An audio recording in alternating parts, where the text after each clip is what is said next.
Hi, now I've just set up to film and it's just started absolutely pouring it down outside.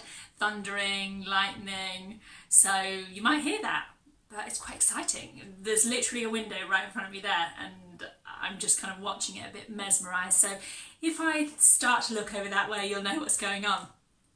So I wanted to talk today about the job I do, because I realise when I chat to a lot of people, even friends and family, that they don't necessarily understand what it is I do as a coach on a daily basis. And lots of people, I think, have misconceptions about what coaching is, what it isn't. It does seem to be one of those buzzwords at the moment that people add the word coach in front of or after so many different things, and possibly not everything that they are adding those words to in that way is coaching in the way that in its purest form it is meant. And so I wanted to explain today what it is I do. Actually, I'm going to explain to you what it is I do by explaining to you what I don't do. So I'm going to tell you the 7 reasons why you probably don't want to hire me as a coach. That's right, 7 reasons why actually you should probably just stay away. Now, the first reason is if you're looking for a therapist, a counsellor, fantastic, do it. I've had therapy, counselling over my life, different reasons, and it's been great to dig around in the past and to figure some things out. But I will not be your therapist or your counsellor.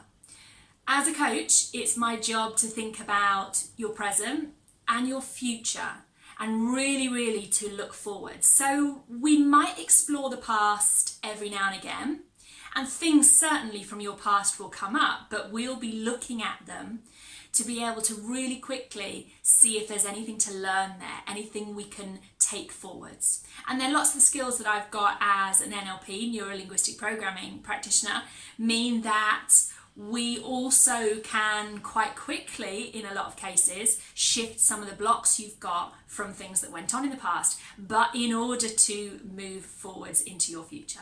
So I won't be your therapist. Now, the second thing is I will not be your teacher. I will not be your advisor, your consultant. I have worked in all of these roles in the past and they have been brilliant. I have taught, I was a teacher for a long time, and I also was a consultant in education, and I advised schools and teachers, head teachers, on exactly what they needed to do to be able to solve certain problems that they had. Now, as your coach, that's not who I am.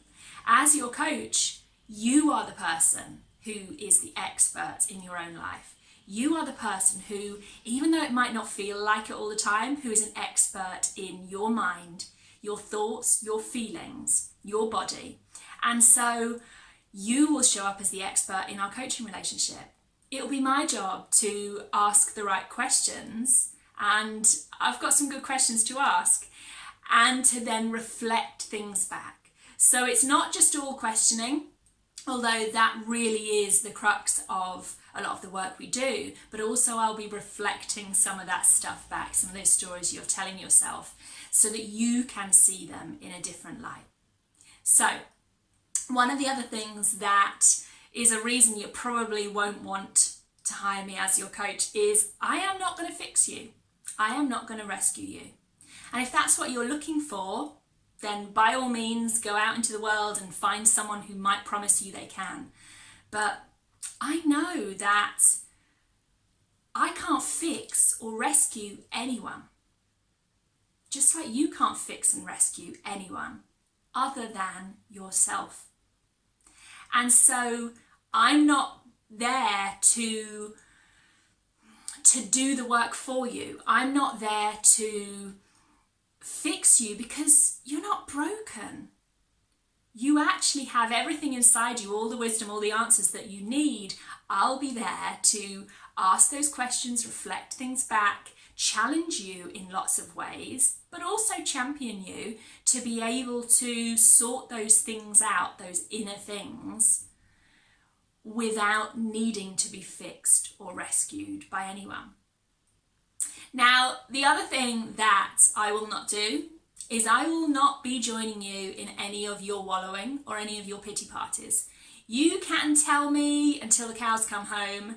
You can tell me all of the past stories, all of the shit that's going on in your life. Absolutely fine.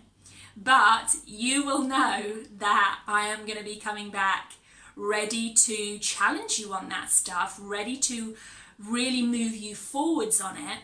And I won't be there with the sympathy. Sometimes that's what we want. Sometimes we want someone to just go, oh no, poor you. And that's great. So go to a friend. Go to a friend and tell them all of that stuff that's going on that actually you don't want helping on. You just want someone to say, poor you. And I do that for my friends when that's relevant and useful and beneficial. And certainly every now and again, I want someone to do that for me. But as your coach, no. As your coach, I'm not coming to those pity parties. I'm not feeding into that wallowing that you're doing. I'm there to challenge you, to help you get out of your own way. The other thing that I will not do as your coach is I will not lie to you. Now, we kind of all say that a lot in our lives. We say, oh no, of course, I don't lie to people. Of course, I'm honest to people. I'm open and honest. And for the most part, I'm sure we all are.